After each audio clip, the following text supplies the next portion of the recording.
Hi,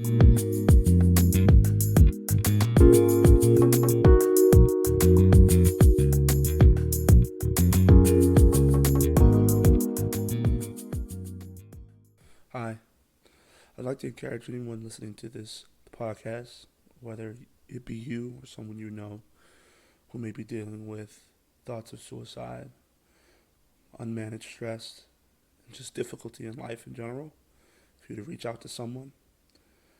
The National Suicide Prevention Lifeline is 1-800-273-8255.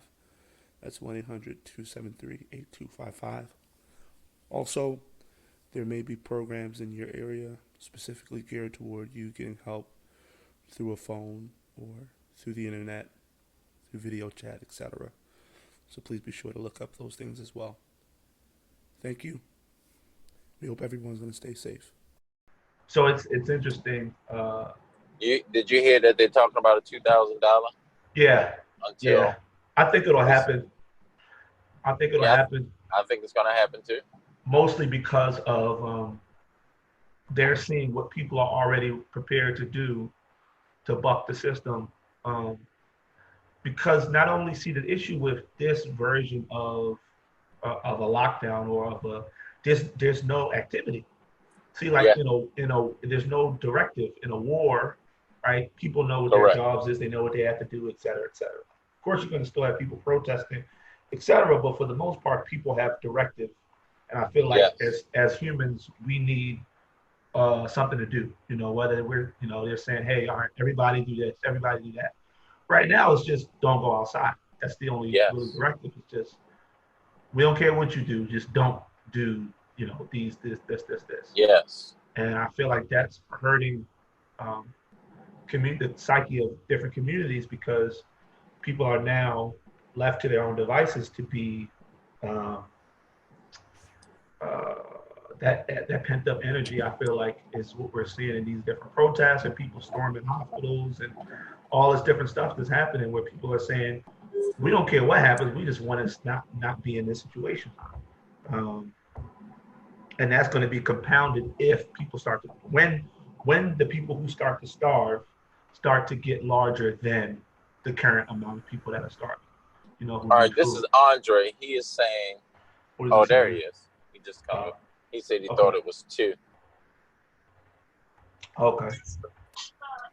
Hey guys, sorry about that. Hey, no problem. It is 2. It's Central Time, right? It's 2 ahead of us or behind. I don't No, is that what it is? It's 2 Central Time or whatever. I guess no, not Central Time. Who's ahead of us by an hour? Yeah, Central Time. Okay, then if you're talking about Central, no. Central Time's behind us an hour. Behind us, behind us. Who's ahead of us by an hour? Somewhere in the Netherlands, maybe. Middle of the ocean. I was gonna say middle of the ocean, maybe Greenland or something.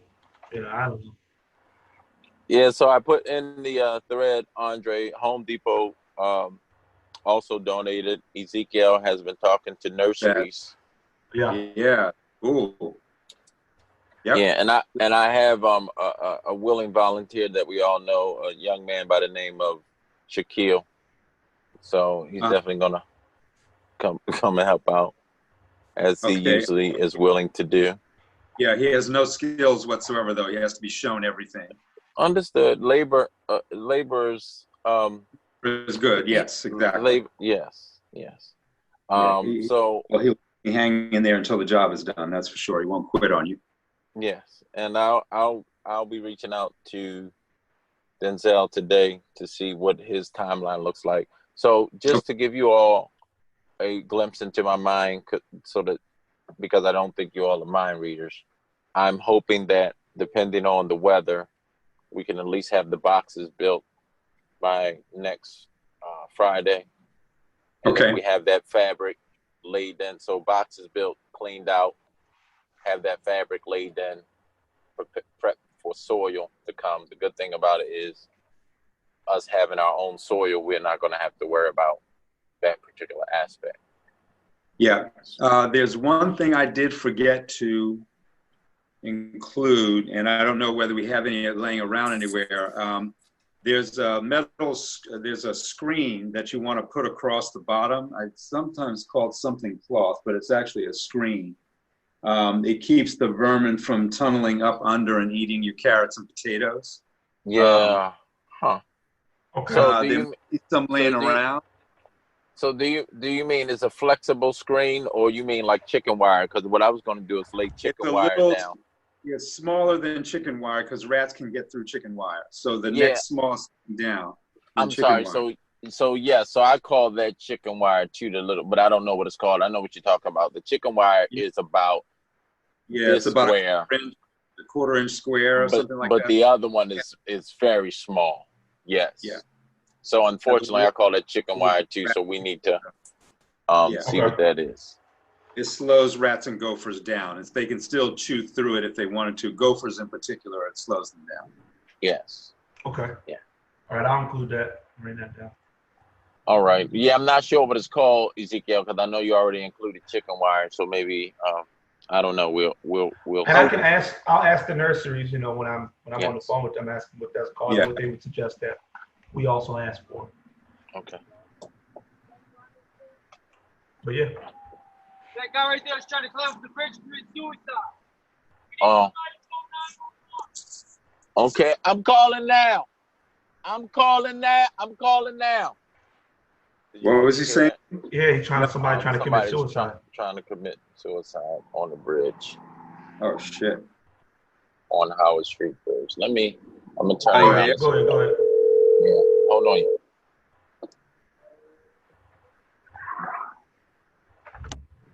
Baltimore City 911 operator 1242. That's emergency. Yeah, so I need police and fire at the Howard Street Bridge going south from North Avenue. Someone's on the bridge trying to commit suicide, trying to jump off.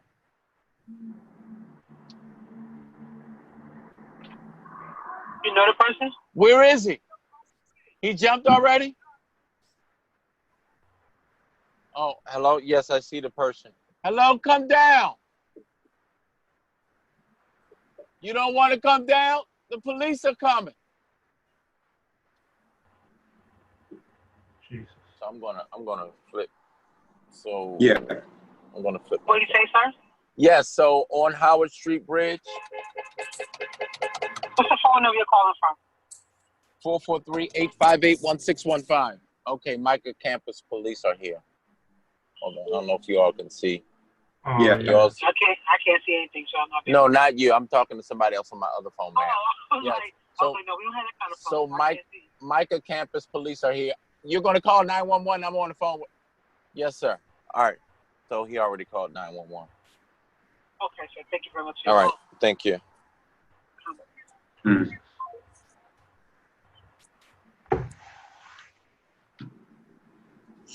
Wow. Yeah. Actually, Uh-huh. I heard 2 people who I know by extension have committed suicide in the last week and a half, week or so. Mm-hmm. You know, it would be so we've been forced into it. Let's talk about the mental health issue surrounding this, and we can lead into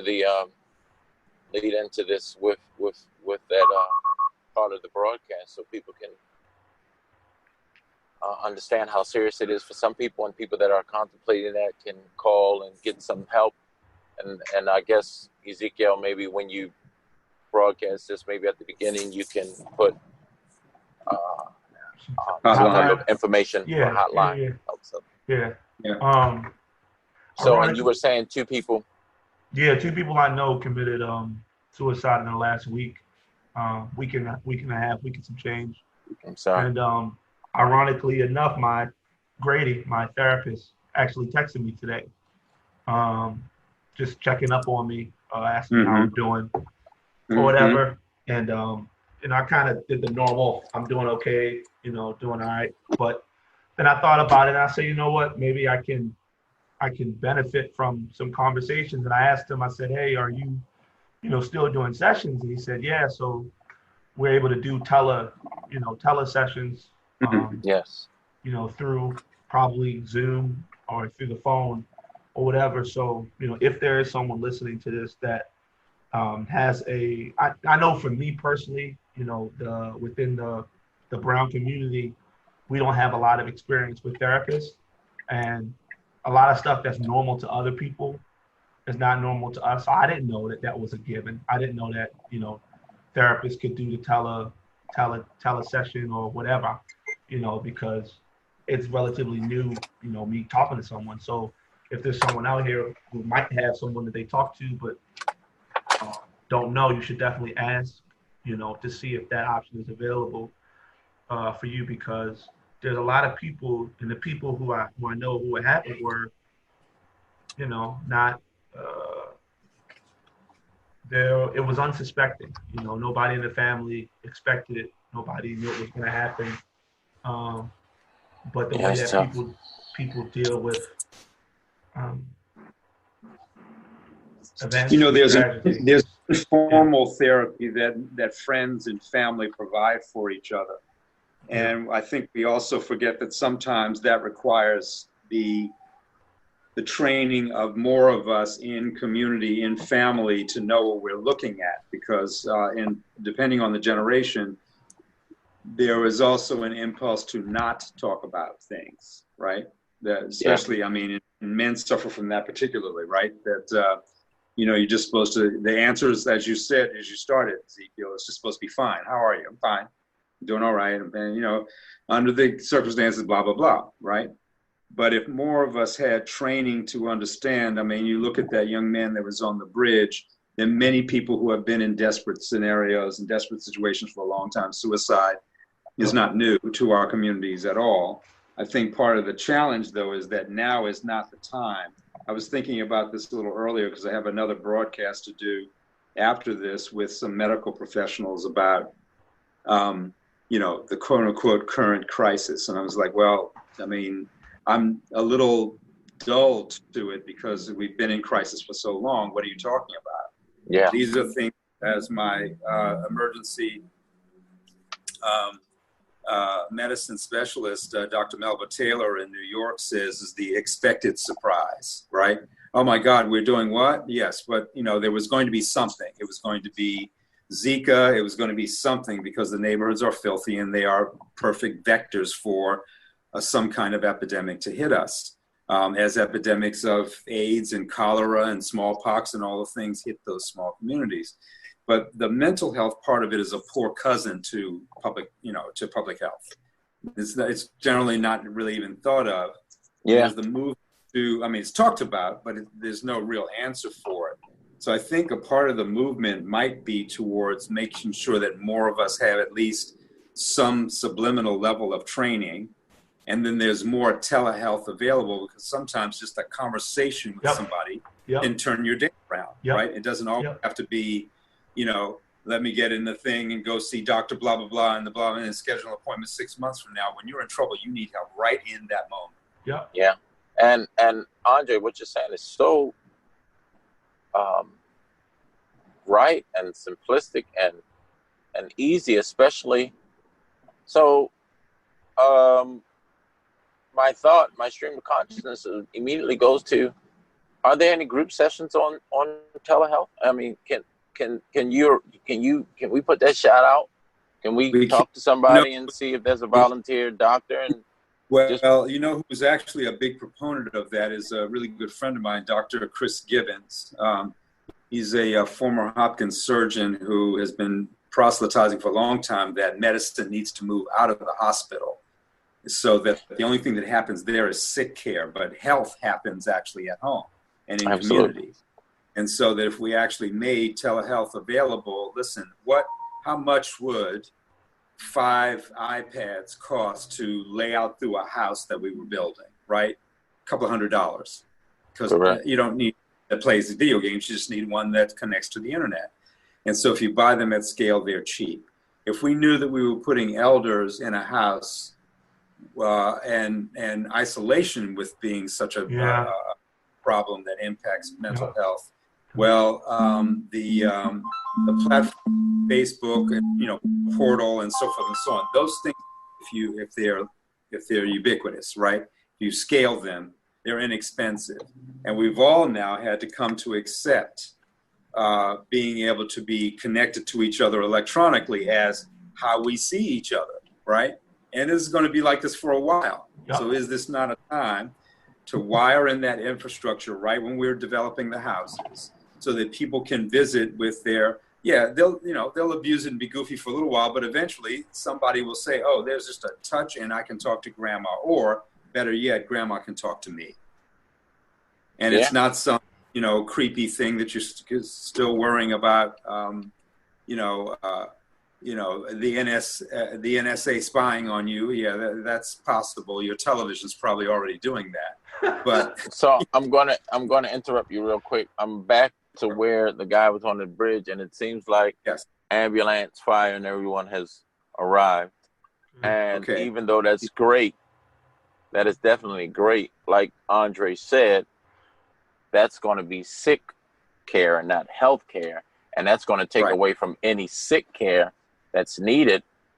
That's going to take away from any sick care that's needed because it's taking away resources. Yeah, it's true. And who knows if that person was going to jump off because he didn't have a place to stay. He didn't have anything to eat. He didn't have a job.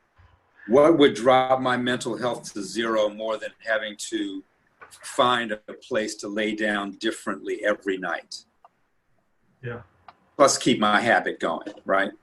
And if we accept that drug addiction is an illness, why is it only an illness when white people have it? For us, it's worthy of, well, here's $1, go fuck off, right? Well, it's definitely, I think, like I was saying, I can't remember who exactly I was talking to, but when the system is built to, Ezekiel, it was you yesterday, when the system excludes you, I think it was you, when the system excludes you, then you're not a participant. So when they include you, you automatically see, wow, we're included in a sport. What happens?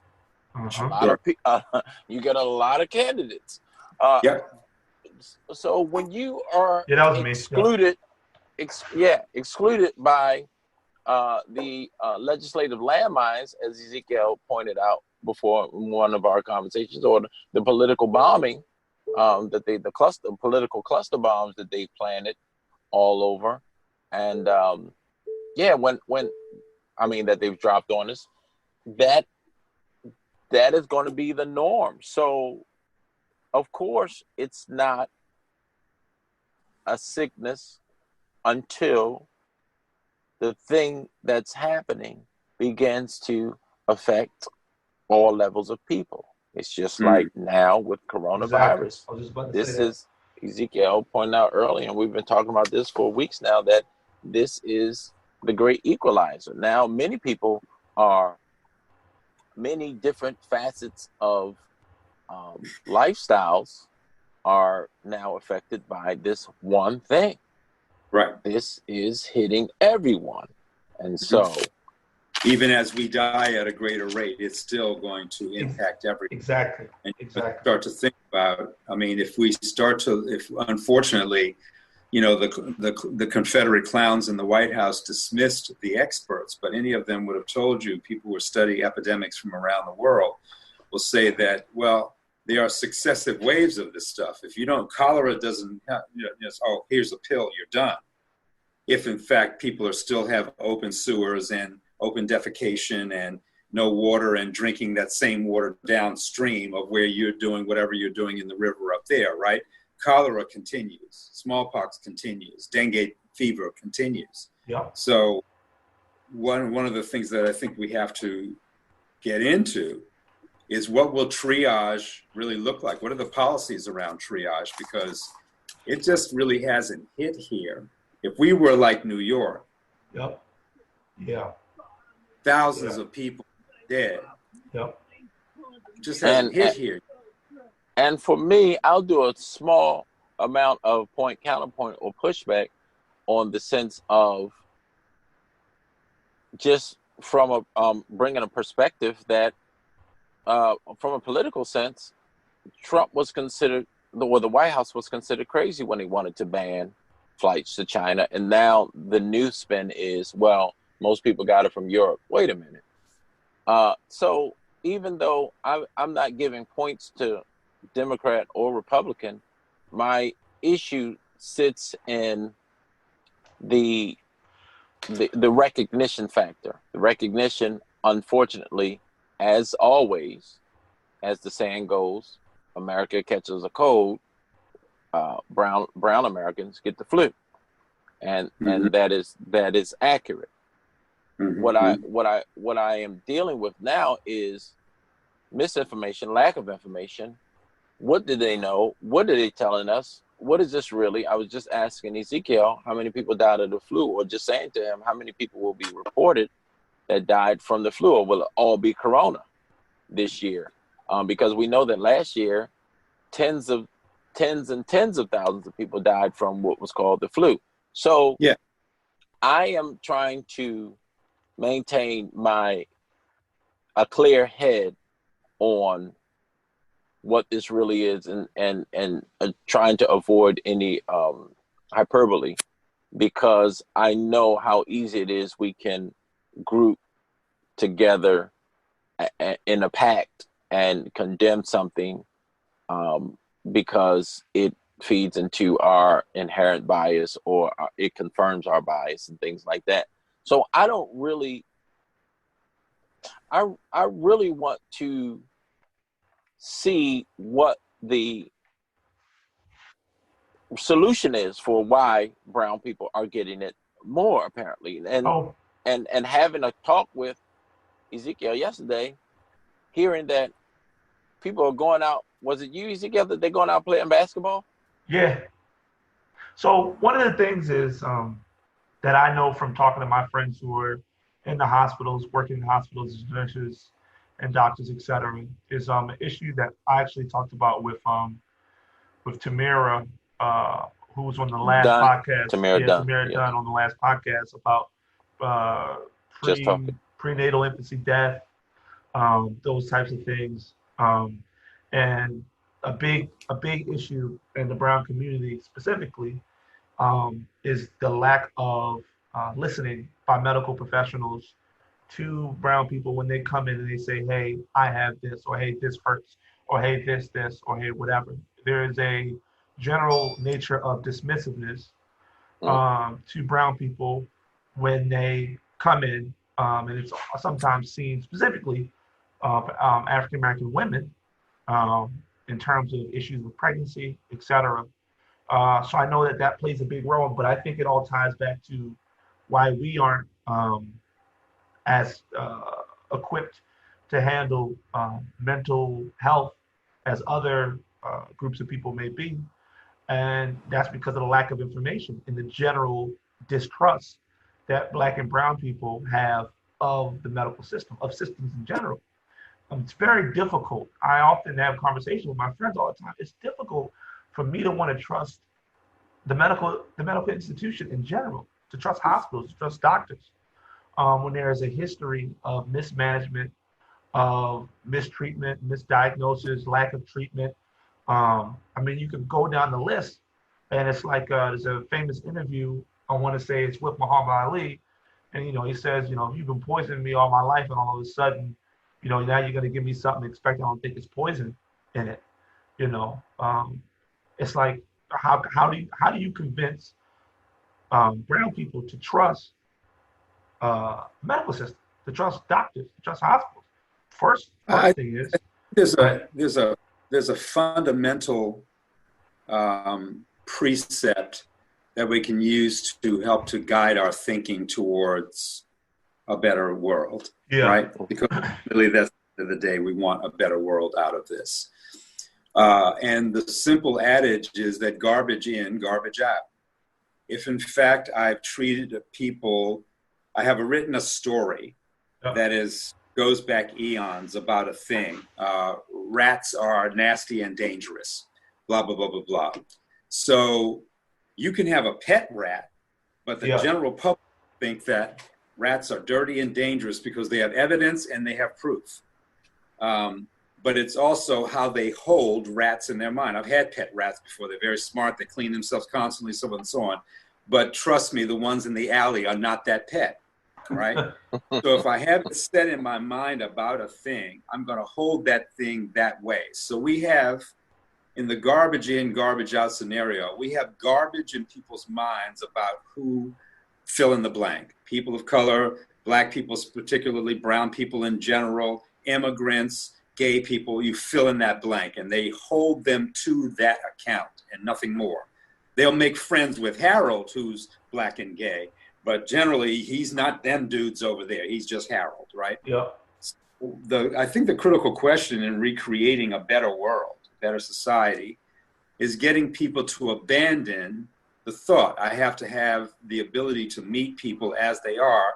People don't love medical systems, they love their doctor. Exactly. If you have a doctor, Exactly. right? Exactly. The doctor in our mind is the guy that birthed us, saw us as teenagers, blah, blah, blah. You'll be lucky to see the same doctor twice. So in their minds, they really can't even really care about you. The system that they work in has ground up poor people for generations and experimented on them and learned about diseases by letting diseases follow their course. And, oh, look, he died on the 14th day. Yeah. So there's no reason for us to automatically trust those systems. That's not the question. The question is, can we hold these systems that we pay for and pay dearly for to account for a higher standard? If you are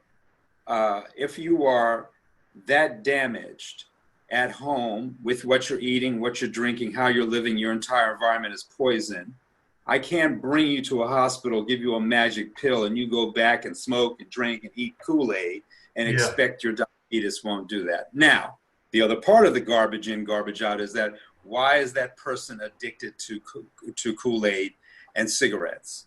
Why are there so few, why is there more of that than apples and pears and oranges? Why do our young people sometimes not know what an orange or pear looks like if it's not dipped in syrup, right? So how do we ever expect to have a different result if the environment is poisoned by itself?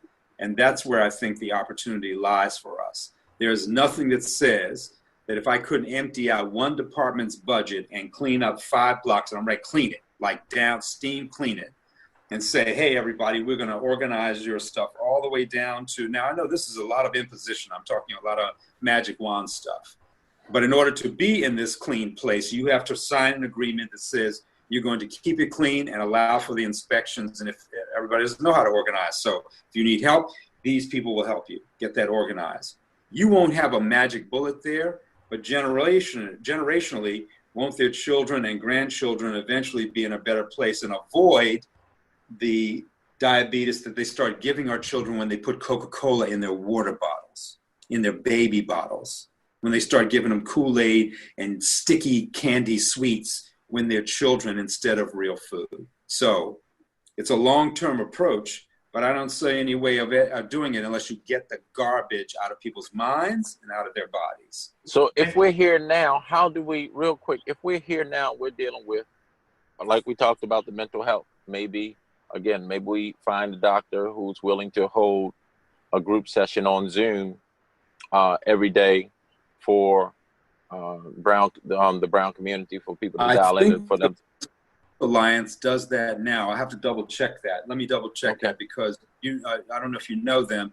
They are based, or were, at Coppin. I don't know what Coppin is, if they're even able to still be open, but they used to train their nurses to provide a little bit of that telehealth care, or at least that was the plan a couple of years ago. We were going to work on that with them to train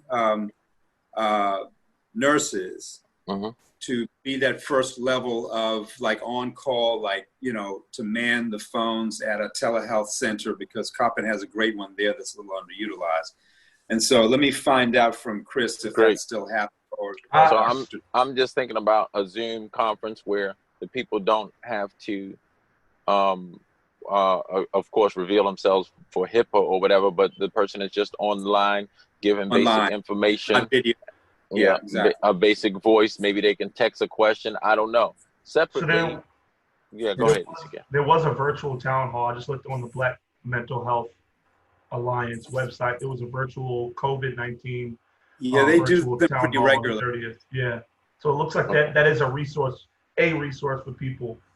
Yeah, again, was the last one on the 30th? So maybe On we the can 30th, it looks maybe we like. can find somebody who is doing it daily for an hour. I don't know, to just have people. I don't think. I just know something. I just know things are needed. I just know that Yeah, there's an I'm with you. immediacy. I'm with you. yeah. Also, on the front of brown people being the majority of the infections, what are the causes, and what are some of the causes, and what are some of the preventions? Is it just lack of knowledge, lack of belief? Because, like you said, Ezekiel, what is there anything? Because that's one of the immediate situations that we're facing. We're here in our small capacity trying to figure out what's an immediate thing that we can do to contribute to a possible solution. I think this is maybe not a direct answer, but just sort of a comment.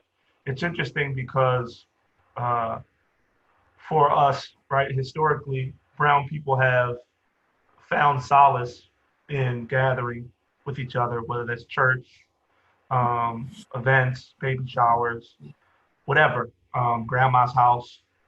And I think a lot of information is shared at these events. I know I learned a lot from being around my uncles and aunts, being around other Sure. people.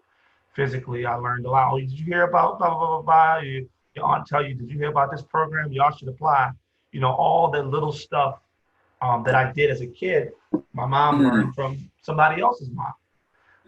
At some event. I got into a gifted and talented program because of some other lady. I got into a private school because of this lady. Told my mom about this program for Black youth So I think a lot of our knowledge, our information is held in those spaces. Sure. And through transference, through conversations, and through osmosis sometimes, you pick up on things. And so I think with this in particular, I think it's very difficult because I see people gathering as though there's no reason not to gather because it's second nature for us, and we know historically that was a big part of our survival was banding together. So I really do wonder, not wonder, but I'm hopeful for a workaround for us because I know that we get a lot of our information about what we should be doing from each other. Well, you're actually bringing up a very good point because you're really talking about trusted networks, right? Yeah. The difficulty now is that it's hard to trust information because there's so much disinformation out there. There's so much, theorizing by non-professionals about stuff. Well, and people are still operating from belief systems instead of factual systems, right? Because what are facts? Well, depends on who you get it from. So I hear one thing and I run off and I tell 100 people about that because I'm a trusted vector of information versus I read and then read and read and read and read and then I share. Right now it's the tendency to just give people information right away. But when we got our information from family that were already a trusted network, even if sometimes they were lies, right? And they were misinformed, but we believed them because Uncle Seymour told me, right? There was a pecking order for that, and other people were usually nearby listening, going, Seymour don't know what the hell he's talking about. Yeah, he don't know what he's talking about. Mm-hmm. Don't listen to him. So now that we've lost the gathering, some of us, and I think it goes back to Elijah answering your question about why are we so susceptible to these things, because our underlying infrastructure is already poor. Our soil is poor. Yep. Yeah, we have many more environmental degradations baked into the ecosystem, including our mental health ecosystems. The damage was done early, and it starts to just prepare you as a host, if you will, for whatever comes along for the most part. So we don't have as much resilience to stress and the things that stress makes you. So therefore, our health will, of course, be more poor. Like you said, white man gets a sniffle, we get pneumonia because the crap, the garbage has rolled downhill and settled into the bricks into the groundwater of our neighborhoods. And that's where most of us if we get out, we emerge from that. Very few of us come there and go, I'm going to build me a town right here and make, Greenwood happen. We're like, oh, I can't wait to get behind the gated community where the other folks are, because that will let me know that I have made it. When both are also true, that's a victory, right? To be able to go to the gated community and have the income to do that. But why is it that that person is encouraged to, well, man, don't go back down there. Why are you down there? Why are you building over there? Yeah.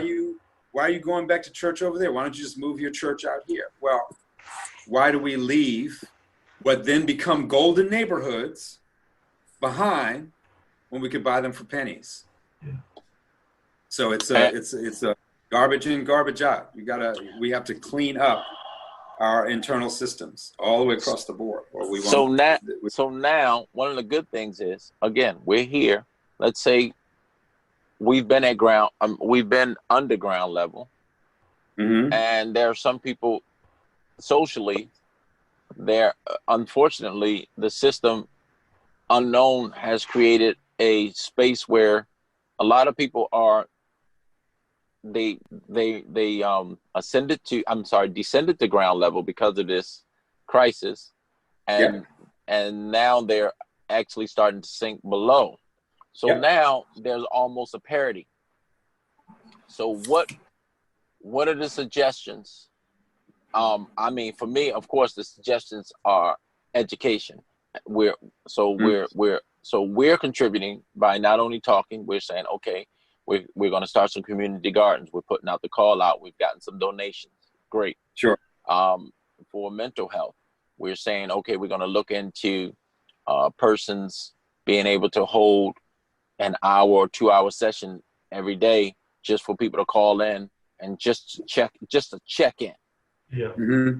And maybe, in general questions, maybe for people who, because the thing is, I know me, and this is back to my comment I made before. I'm still listening. I'm just gonna. I'm still listening. I'm very much so I believe based on people. So I'm the person that you're talking about, Andre. I might see a review for something. I go, but if somebody says, yo, you got to see that. And that's my boy. And I know what he likes. And I know he knows me well enough to know. I'll go see it, question. I'll go eat at that restaurant, hands down. Or I'll go support that thing, hands down. That's very much me. So I think along with the solution of people being able to call in, I think what would be helpful is someone being available to answer general questions. That maybe somebody might be looking at the news or on Facebook or on Instagram and being like, yo, is it true that you really can blah, blah, blah, blah, blah, get this if it's on your clothes for 19 days? There's so many facts going around that says one thing, there's a new fact every day. One thing says gloves don't work. Another time it says gloves do work. Masks don't. Even the CDC and the WHO, their scientists are in the process of debating these things. And I think people... For a second, that debate is important. That debate is how there is no, when you have your PhD? No. Okay. You defend it, right? Yes. Yeah. And you have to defend it from a group of scholars who are going to sit there and go, why'd you do this? Why'd you say that? Where'd you get that? So and so on, blah, blah, blah, blah. The only thing that makes it valuable is the debate about what you think and what you wrote in your research. The back page of the dissertation may have 100 sources. You're supposed to have read enough of all of that stuff to be able to defend what you're saying. And we have the place where debate is respectful. Exactly. It's become clap back. It's like, oh, you don't know what you're talking about. Let me snatch the mic from you and say what I'm going to say. Whereas debate is supposed to be civil but pointed, right? And it's not shy from telling you, like, Jane, you ignorant slut. That's the dumbest shit I've ever heard anybody say, because you hear people say dumb stuff all the time. So the debate is actually very important, and we've lost many of the places where thought is explored. Opinions are not facts unless they're backed up by facts, and then other people may have a quote-unquote alternative fact. So part of the challenge of the moment when people are using, when they weaponize disinformation, And we are the most susceptible because, again, we're mostly in the bottoms, right? All the shit's rolling downhill to us. We're sorting through the rest of it. It's like, oh, man, I ain't trying to know all that. Just put the game on. I'm not trying to know all that. Let's just see what Nicki Minaj is talking about. Whereas a diversion from facts doesn't make you afraid of debate. Staying away from the whole channel because you are insecure about your own understanding of a thing makes people shy away from debate. They just listen to the voice. So I think that's part of the challenge, is that the debate is critical, but it should be, I really, is this rude to say, I don't really give a shit what a rapper thinks about blah, blah, blah, blah, blah. Nah, it's not rude. Well, it depends on the rapper. Yeah, but it depends on the rapper. I'm saying, yeah. That is true. That is true.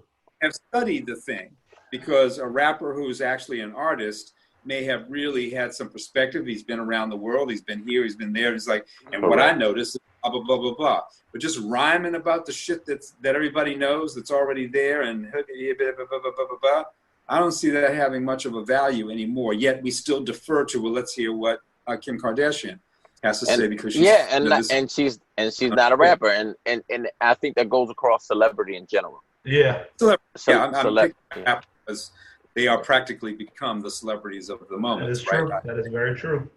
Finding a black actor in a movie these days is rare. Mostly are artists coming from.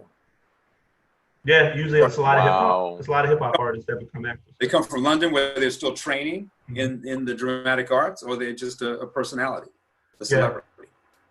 So those influencers depend on how they're being influenced, what they're being influenced by.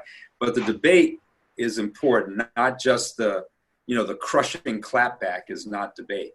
I was going to say, we have to encourage people to encourage them that they belong in the debate. That just because you don't have the PhD and you're, aunt whoever or uncle whoever up the road, that you belong here. Because may I interrupt you one more time, because this is back to something I want to hear your thoughts about. I think there's too much emphasis on education versus learning. Mm-hmm. I think does it make sense that those of you all are the best educated generation we've ever in the history of the world, right? But there's too little value for education. You can't just drop some education on people who have no understanding or value for learning. Yep. So is this the moment with the kids? Everybody's going to have to repeat the year. I keep saying it. I don't care who thinks that's stupid. To repeat the year. That's a fact. Is this the year to make learning so switched on, because we find a way to get you teaching what you know? You're already so many years into it that you're on your way to mastery if you're not there already, right? How do we get that switched on so that learning happens everywhere, and then we ease people back into their education that they're going to need to be in it? It's crazy you said that. My friend Drew Tilton, who went to Park with me, African American girl, she had an interesting idea where she's dramatic arts, theater, and she's a singer, and amazing singer and actor and all these things, right? And so she's like, me and my friend thought it'd be interesting to try and provide a service for parents who are working from home to be able to entertain their kids. So her and her friends do puppet shows and dramatic shows and singing and acting and dancing or whatever. We used to for our children anyway, right? Right. And now, so as you're saying that, when I saw that post that she had, I said, oh my God, this is amazing, because there's so many resources, right, of people. And I thought about myself. I called my little sister immediately, who has 7-8 years of childcare experience, and who was also a very talented person in general. That, hey, there's this service now where they're paying people to provide their talent for a child whose parent is working from home, who instead of watching TV can be watching person X, who's a Broadway actor, or who's a performer or a singer or makes music or this, that, and the third. And in my opinion, I think that's speaking to what you're talking about, where learning and people's experiences and the people in your own community are leveraged for the benefit of a child. that to me speaks more to this generation, because whether people like it or not, this generation, my generation and my little cousins are learning way more from the internet. They don't care about what you're talking about. I promise you. I promise you. I promise you. They will take it in. They will I let you believe. know about it if they will let you know about it if you ask them. But when it talks about what they invest their emotional, what their emotional investment is in, and what they're most passionate about, it's anything and everything that they're picking up from Instagram and TikTok or from TV shows or whatever, whether that's a good thing or a bad thing. So it's very forward thinking of her to leverage that and say, okay, instead of these pre-cooked TV shows, let's Mm-hmm. allow these creatives in the community to create their own TV show for a child, to create their own puppet show for them. Right. And so for me, I think about how is it possible to do that for all make that available for all children who are in public schools, and If have they have the that platforms, they have the platform. got to have ubiquitous distribution of the platform at home, because I can't share my TV with my neighbors, right? They can't come over and have me do story time with them. Yeah. So, and convince the young parents to read to their own children, even though the data says if you do not read to your children, they will be behind because they'll go to school to read, and they should learn to read at home. Yeah. If you don't well or ever to your children, then story time have as much value. You're not going to learn those kinds of things, and we suffer the most from those things. Especially, I'm a grandfather, right? Aged. Parents are young, but if they're 40s, 30s, and 40s, and they're not reading to their children, they have missed out on everything that we did crawling off that plantation. Everything. Yeah. As important as voting, anything else, because when you learn how to read early, you can discern what information people are giving you. It's like, hold on, I don't know if that's true. Let me go click, click, click. Oh, well, these 7 experts agree, these 12 disagree. So somewhere in the middle of all that, that's what I believe. And my belief is informed by the debate and the research that I'm able to do. But if I cannot read or don't read, last book I read was in the 6th grade, then any fool can roll up on you and tell you anything. Yep. Big facts. Yeah. Yeah. So I do. So how can technology be used for something more than just watching, Ren and Stimpy or SquarePants for 30 hours, 40 hours a week? Yeah. Do you all know? Did you ever hear of a storyteller called Odds Bodkin? Odds Bodkin, yeah.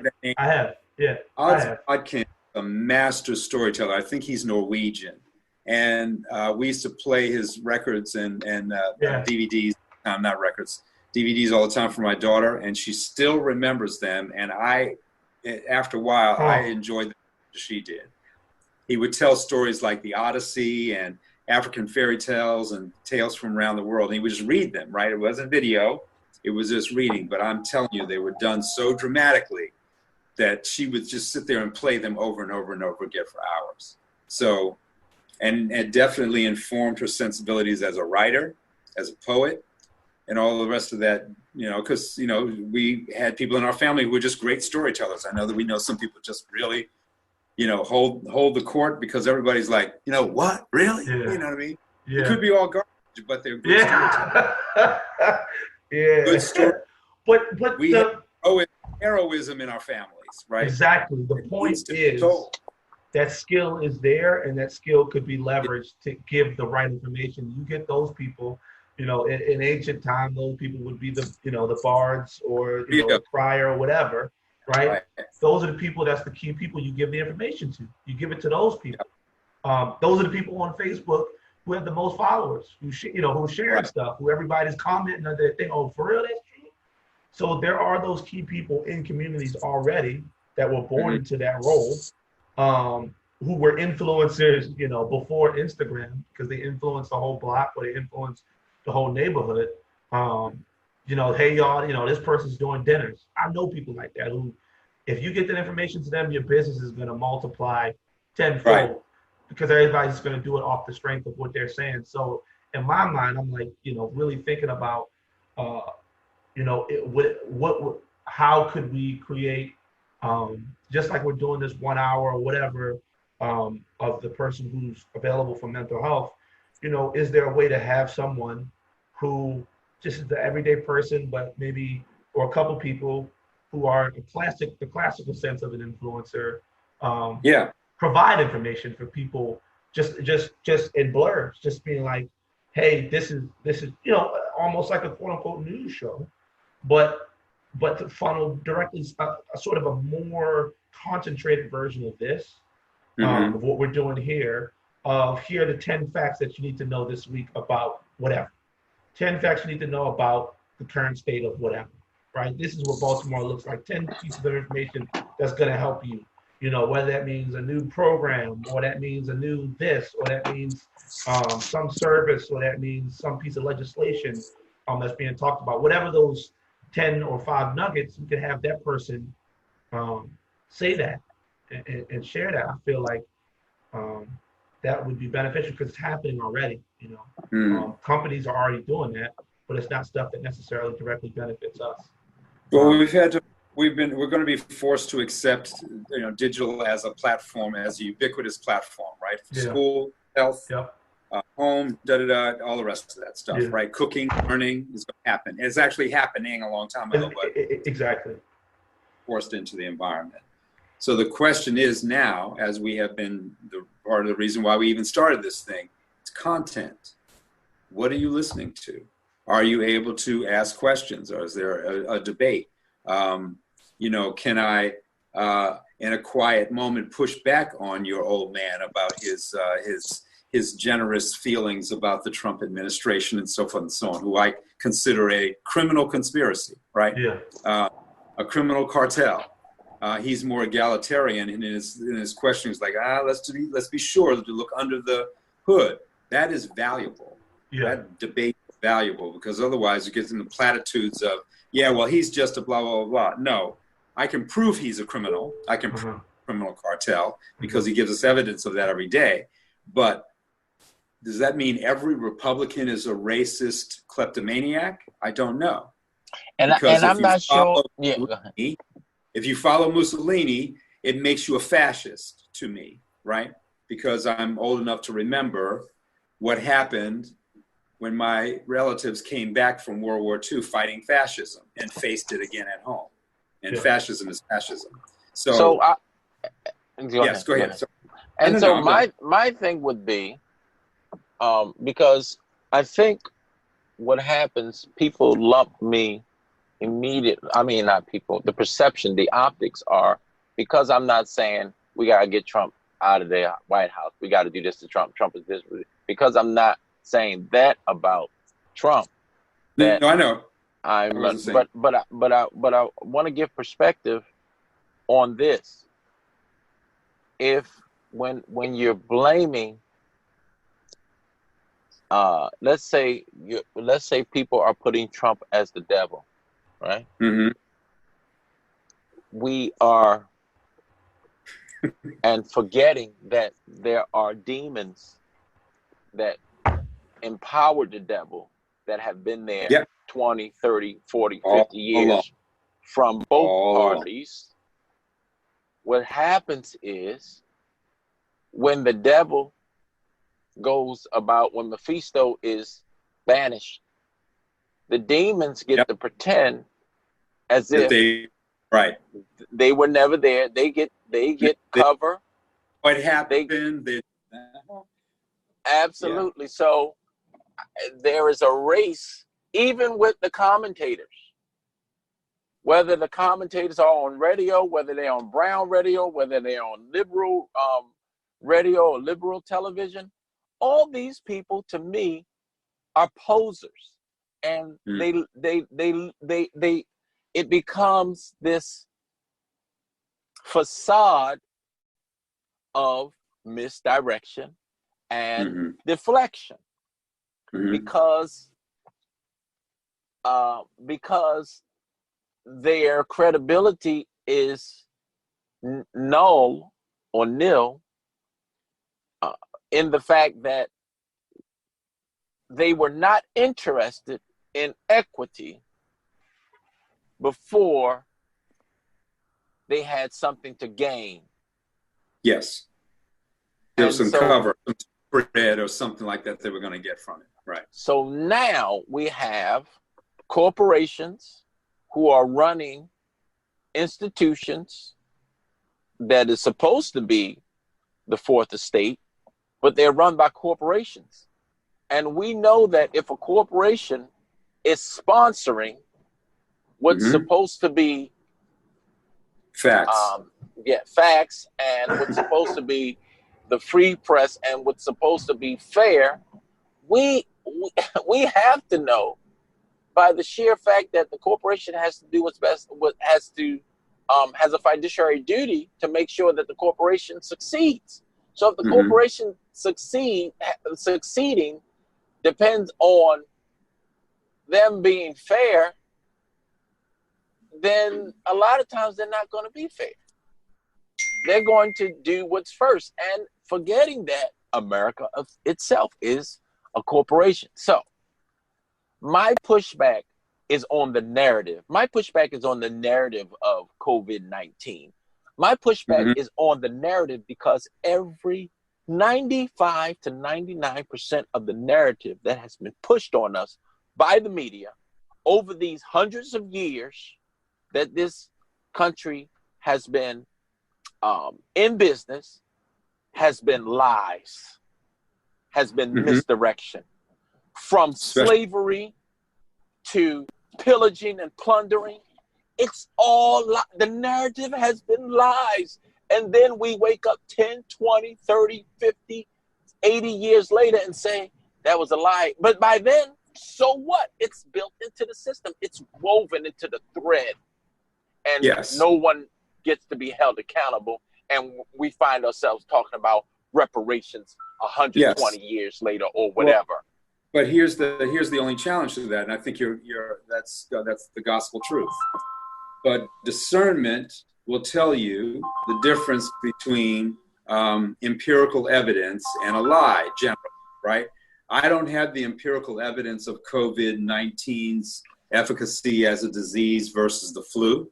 I can only tell you that I expect that the known is that when white people get sniffles, black people get pneumonia. So there's lots of empirical evidence that disease the garbage runs downhill because garbage in, garbage out.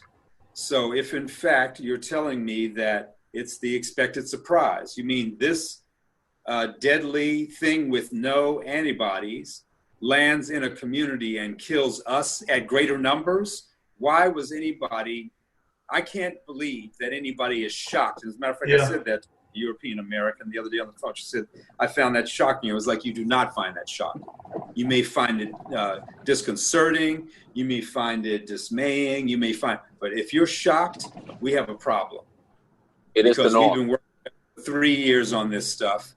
And you know that if anything hits these communities that's above and beyond a lottery, and even a lottery will kill a lot of them because they'll run out and do some crazy things with it because you've been, not you personally, been damaging them for such a long time. So I think discernment will tell you that you do not have to wait to say, you have to be prepared against false equivalencies, right? But where does that discernment come from, though?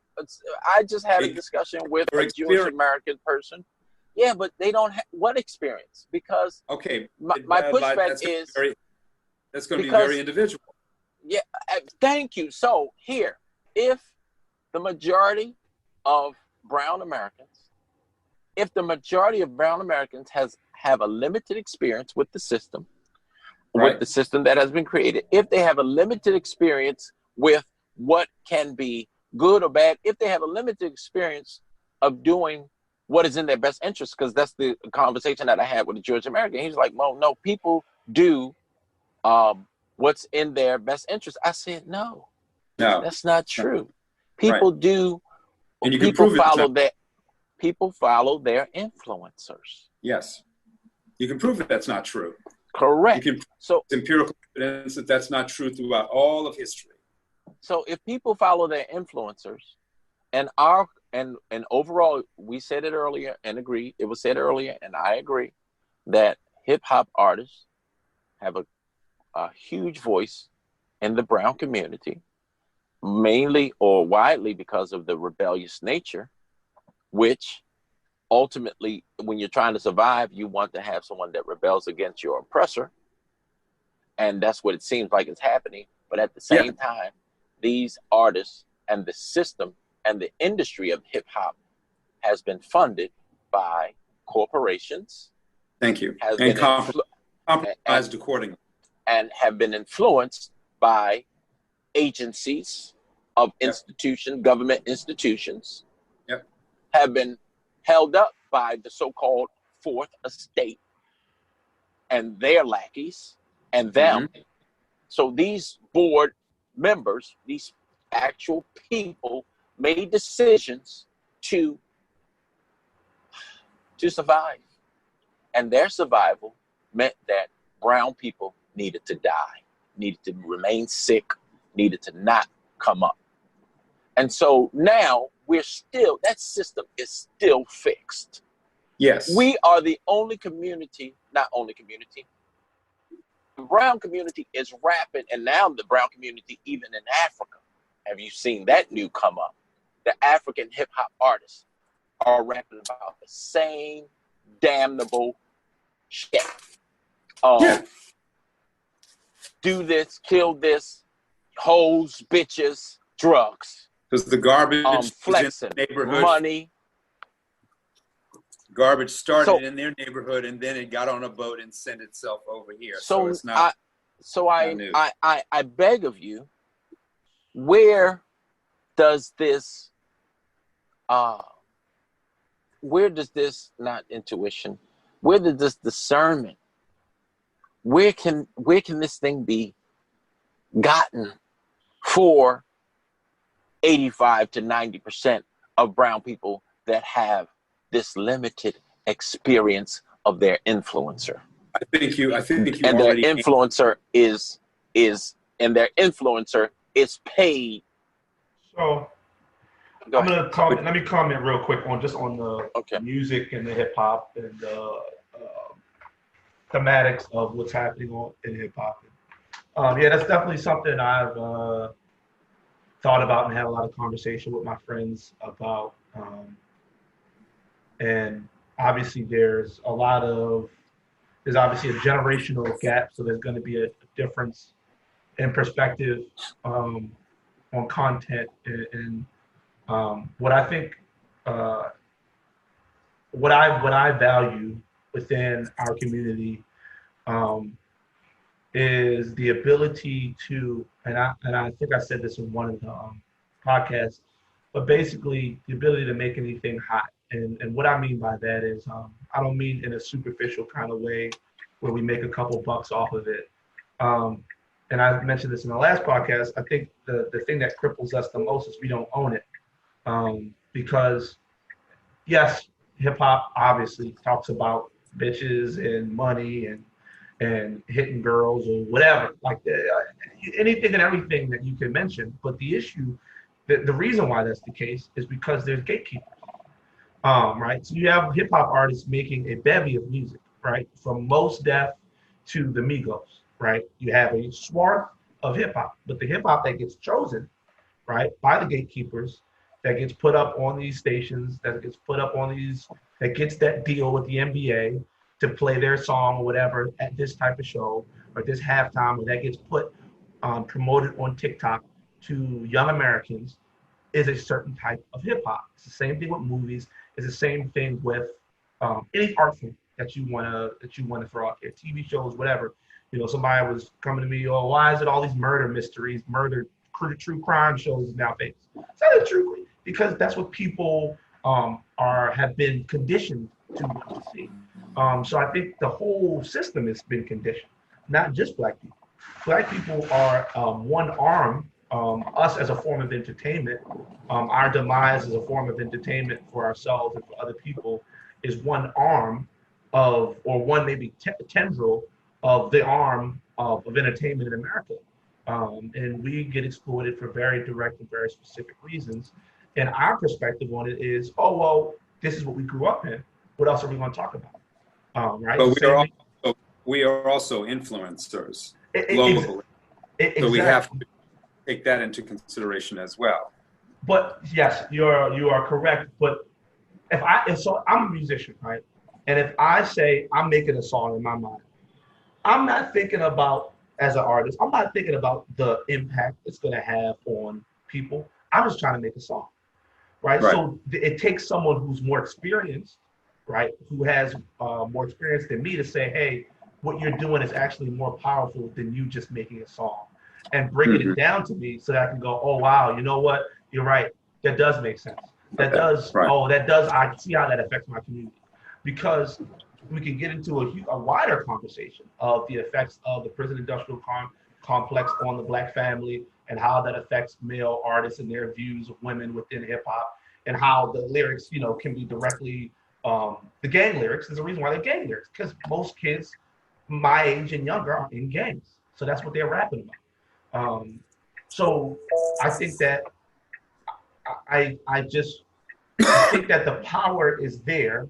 I think that the reason why certain things are trimmed off, right? The amount of the balance in hip hop has been trimmed off because those people who are more volatile, who commit suicide and overdose from drugs, are more easily controllable, as opposed to the Mos Def or the Talib Kweli's or the Lupe Fiascos or the countless other quote unquote conscious rappers. But I really think what's needed is that mentor, that figure, that elder, or whatever you want to call it, to break it down. Because I listened to an album by Yo Gotti, who is was a notorious rapper, gangster, whatever you want to call it, from Memphis.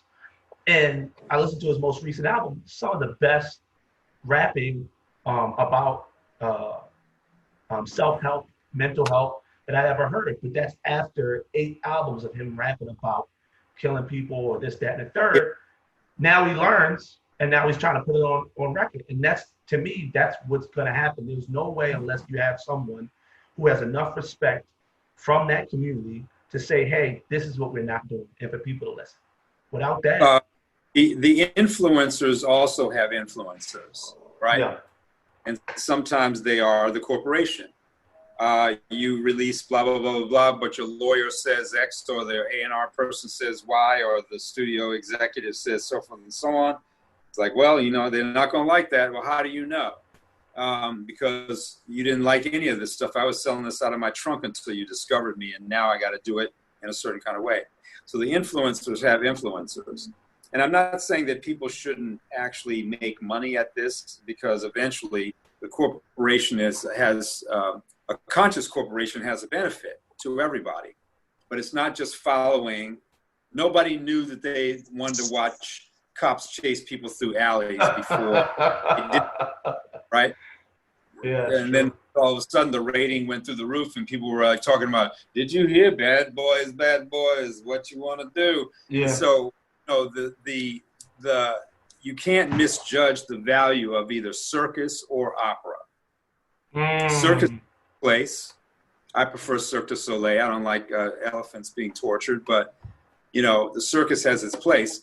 But also does opera, if I have the discernment and the taste to have that wide of a taste. But if all of you heard is X, Y, or Z, and that is, Murder Most Foul, written to poetic beats, then I'm not sure that you have the same value to me, even if you've written nine albums, CDs, whatever we're going to call them now, 9 releases about murder and bitches and hoes, and then you decide to become conscious, like welcome to the other side.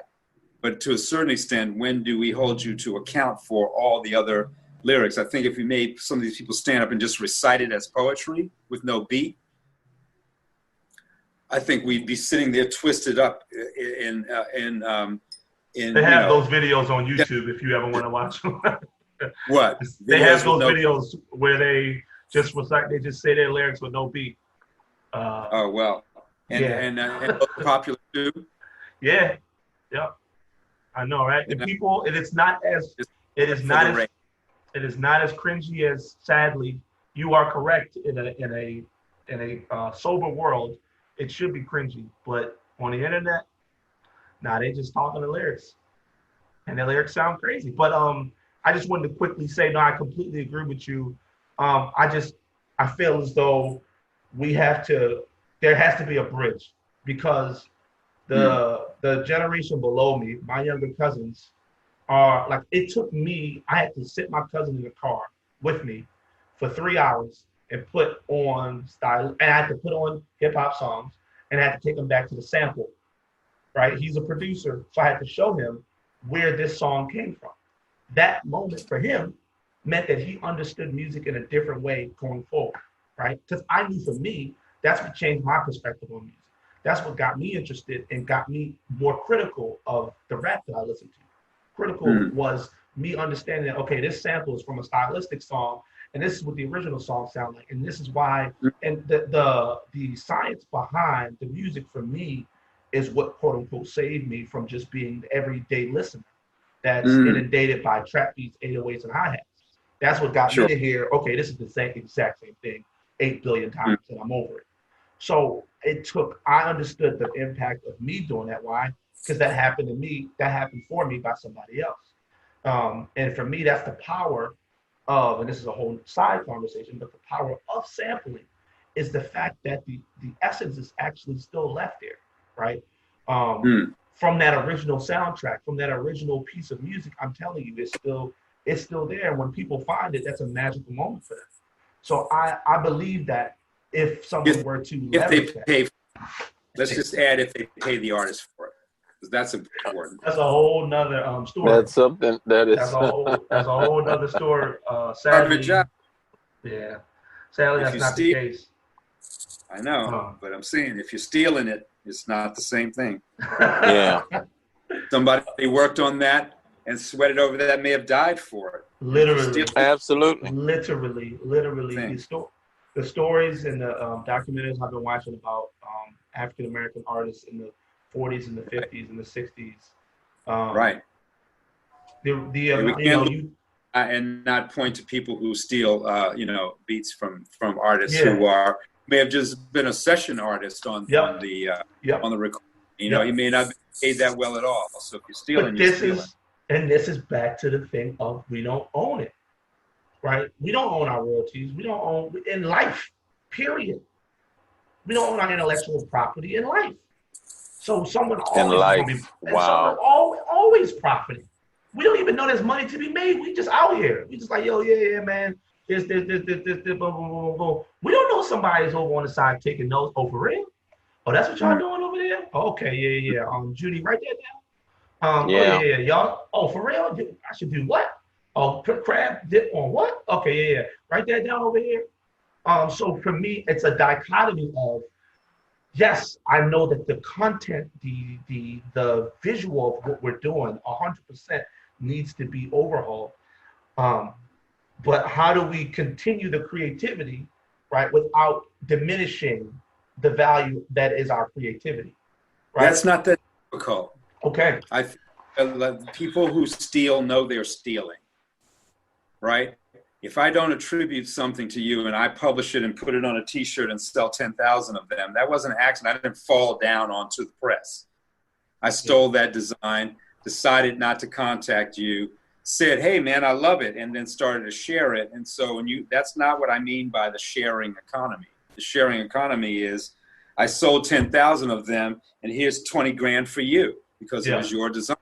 And I'm going to, hey, what else you got? That's the sharing economy. And so if we don't get to a place where we start to recognize the value of what people know, what they do, what they suffer for to learn the thing to do, then it's basically just stealing with style. And it doesn't make any difference how wealthy you get as a kleptomaniac. It doesn't matter how wealthy you get as a grifter. We should be able to hold ourselves to a different level of account and not be able to say, well, everybody else is doing it, so I'm going to do it too. So that's a little bit extra work, but it's not that much extra work, because watch the fury when somebody turns around and starts stealing Jay-Z stuff. Then the influencers come in and they're going to crush you. You'll never work again, blah, blah, so on and so on. So I think part of it goes back to just, and I almost cringe saying this because I hear myself being an old man saying it, and other old people saying it to me. There is something to values. I don't get my values from a church or some moralistic book that somebody wrote about something while they were doing something else heinous to somebody else, right? It comes from a kind of the struggle to live righteously. And the struggle to live righteously doesn't matter what book you read how many well-intentioned moments you have. You will fail, and you have to right yourself again, right? That's the struggle of righteous living. So how do we get to the place, though, where the righteousness comes all the way down to how we talk, how we move, what we eat, what we share with each other, how we transact business with each other? If I steal your intellectual property and publish it as my own, I can't start a church and just pretend like that didn't happen. It's all a kind of a corruption that we're participating in.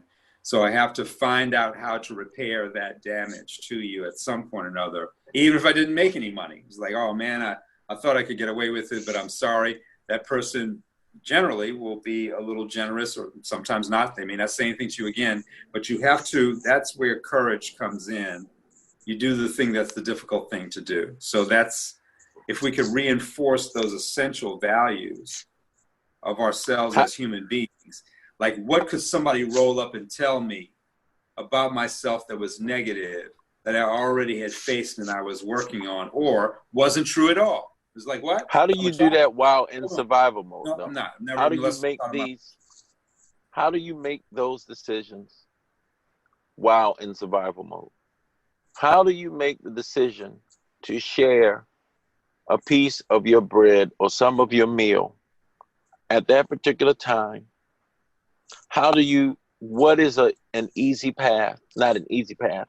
What is a path to make a decision that I'm in survival mode? I don't know what my next meal is going to be, but I'm going to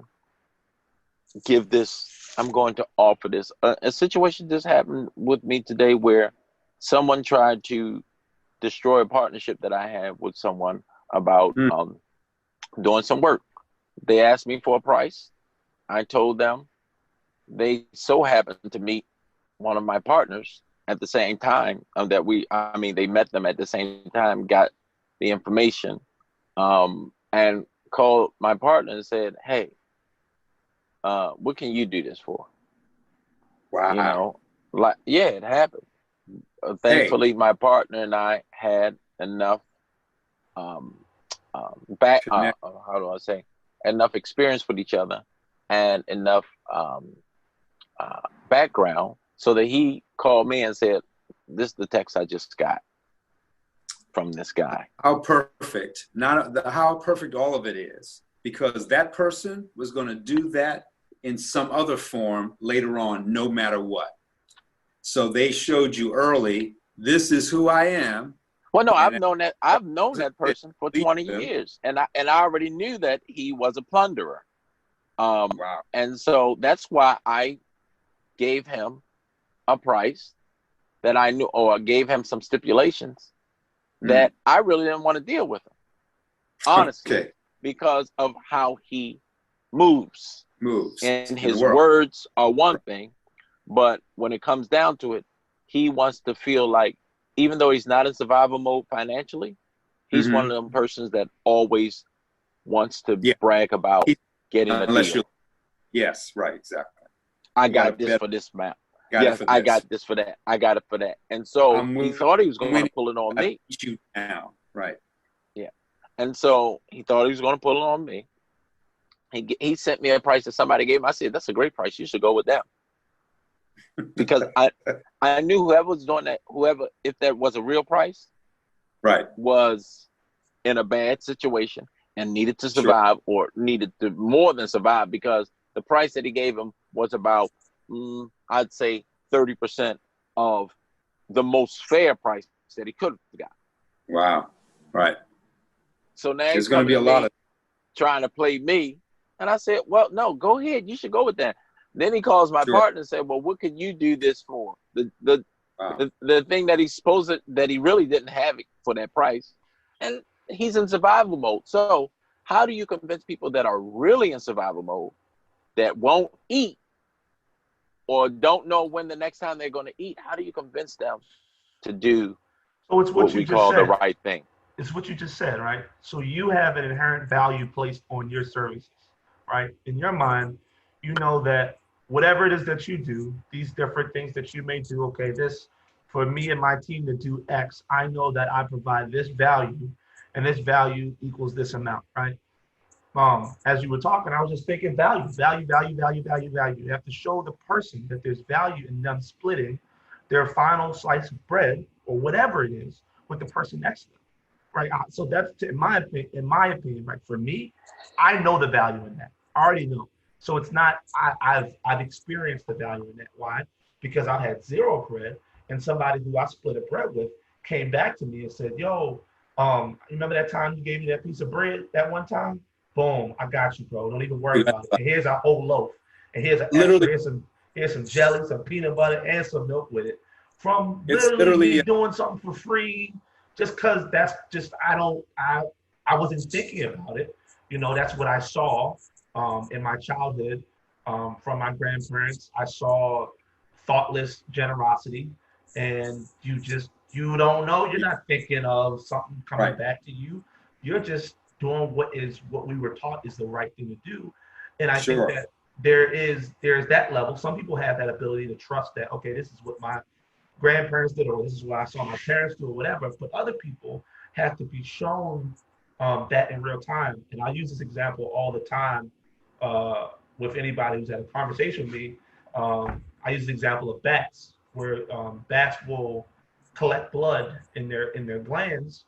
And right, comes a time when the bats are struggling, right? And so if you got blood, if you got blood in your glands, you got to share with the community, right? Because there's going to be a time where you need it, and so they know certain bats will lie and say they don't have no blood to share with the rest of the bats. And so once the crew knows that you that type of bat, the next time you starve, the next time you don't get nothing.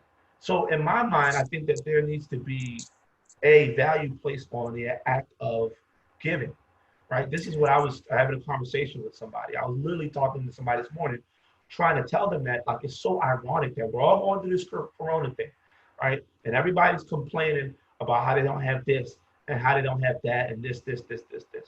But there's, like we're talking about, people have been starving, literally, right? Pre-corona, families have been starving.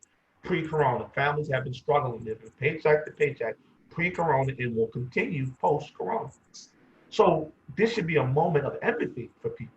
This should be a moment where now, okay, you go through what people go through for their life for a month, and you don't like it, and it makes you sad and angry, and you're throwing a fit. Okay, so if you're going through that for a month and you can't deal with it, maybe you should have some empathy for somebody who's going through it for 10 years, or for 5 years with 3 kids or 5 kids.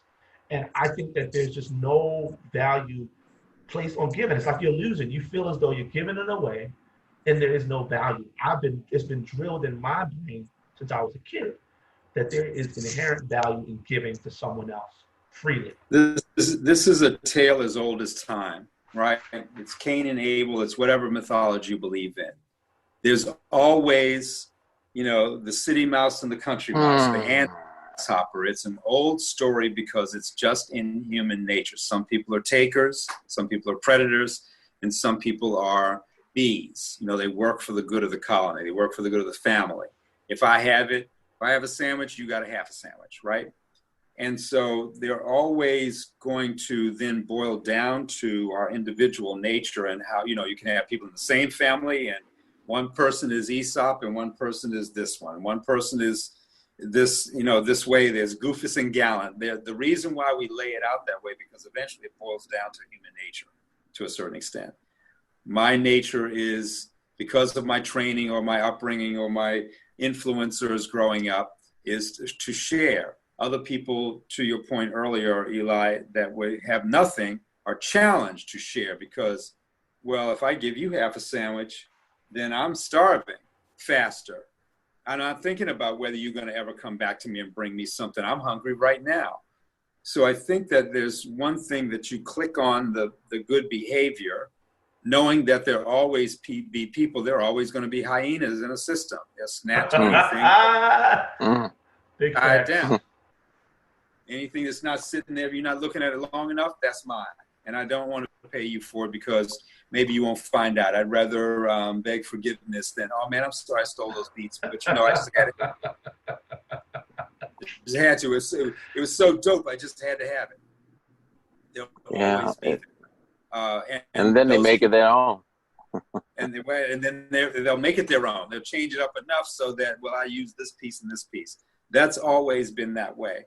But if we start to develop those kinds of societies that say, well, the old lesson is also, if you don't ever contribute anything, grasshopper, you won't have anything when it's time, when the winter comes in, because we put this stuff away for ourselves. And if you're only a taker and never going to contribute anything back, you don't even bring anything to the barbecue but your appetite, not even ice, not even chips.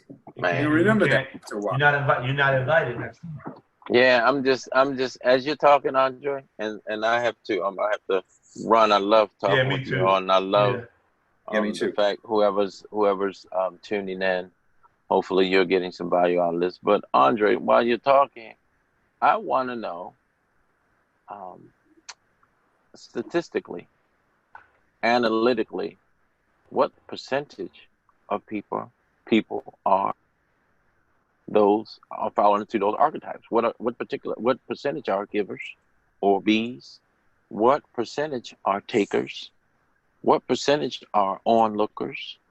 What percentage are hyenas? I'm curious about that because just in my normal going about, I think that would make it easier for me to digest and accept life as it is if I knew that. That's interesting. I think I would, and then the discernment piece comes in, Andre, and then also, then you go to the next level. What percentage of the time is what? Is this person a taker? Are they half taker and half bee? Or are they going to take from you and give to somebody else? Yes. So, I think it's affected by how people, the story, a lot of people have an inaccurate experience of themselves, right? So they will say, I'm doing blah, blah, blah, blah, and I have justified it in my mind because I'm doing it for this reason. I was hungry. Well, but I was too. Yeah, but you don't understand. My story is I was hungry. And basically, F you. You don't understand. I am a hyena. I got to eat. That's real. And hyenas don't worry about, hey, did the lions get any? Hyenas don't. Nope. Right? So that is their nature. That is the nature. There's an 80-20 rule, right? 20% of the people are going to do, the rest of them are going to free ride. They're going to ride and wait till you get it done and show up at the barbecue with their appetite. Man, it smells so good. I'm triggered right now because I cooked for now. Oh, you know what? I went to the ice store, but the ice store was closed. I'm very triggered. This chicken's delicious. And you know what's interesting? Interesting about what you're saying is, see, my perspective and why I have to let go of my feelings toward being in situations like that is I know that quality, the quality of sharing, is a leadership quality, right? I have to just lean into the fact that I know that's a true leader. A true leader is sacrifice. True leader is, I already know what my platoon looks like. I know you over there, you ain't really going, I know I can call on you for this. I know you over there, you ain't gonna really help, but you might help me set up the chairs, but you ain't gonna come all the way out here, right? I might have my one go-to person who I can depend on that no matter what is gonna get it done. So, because you know what's true about the 80-20 rule? 20% don't give a shit about what the rest of them are doing. Exactly. We really don't. You might, in fact, if you came in to try to help, you'd probably be doing it wrong because you've never done anything else before. Like, don't suddenly get religion.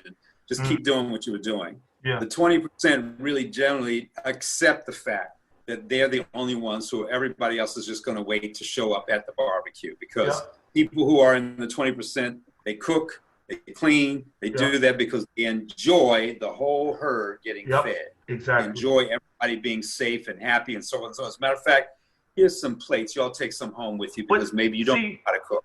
As a human species, right? From that standpoint, there has to be a 20% that enjoys that. Yes. For us to survive, there has to be the 20%. Absolutely. That gets from an evolutionary or adaptive or the design of human beings. Design perspective. You need to have people that get value out of seeing the whole unit thrive. Right. That don't just care about themselves as individuals, or else the whole thing we would have been fell apart if there weren't people who truly cared, who truly, oh my God, watching people eat your food. Oh wow, that emotional or whatever, watching somebody partake or watching somebody whatever. So if you're that person, brown people are generally a moral society, and I'm not talking about morality from a book or a preacher's mouth. There's a intrinsic morality to the fact that if you understand hunger, you're going to try to take care of somebody. You see these junkies out here try to take care of each other. Yeah, right? I was just about to say that. Here, have a piece. They'll pick each other up. About to say that. So yeah, that's I true. think it's woven into our DNA as a moral people, despite all the assaults. I think that's what scares folks more than anything else. That despite all of that you've done to us, look at who we still are. Look at who we still can become. Like the reason why I want to shift from constant focus on education to learning is because watch those kids catch up when you take them to the robotics center, when you take them and show them how stuff is done. You take them to show that coding is another language like algebra, and that reason that they took the music out of school is so that you wouldn't be as good as mathematics as they are. So when you offer those things back in, isn't making beats math? It is. Big fact. Isn't listening and making music it's mathematics? Big fact. So if in fact transfer from that, absolutely they is. know just enough algebra to get the rest of it done, right? Because the calibrations on cameras and recorders and all the data measurements and so on and so on requires a kind of mental math that we could instill just by showing in somebody, this is how it connects, click, and it lights up. Now, you want to know why it lights up? Oh, there you go. Well, you got to dive into this. You got to click to know more now. But because I saw you go, man, I got you. I got you. Because I'm curiosity stimulated as to why. And guess what? Nothing makes people more satisfied than getting something that's difficult. Nothing satisfies them more. Yes. So I think we need to shift back to an accomplishment. Learning. Yeah. All right. I got to get on another Zoom. All right, y'all. Yeah. Thank Peace you out, all guys. so much. All right. Thanks, y'all. Peace. All right. I'll have this up tonight. All right. All right. Thank you all. All right.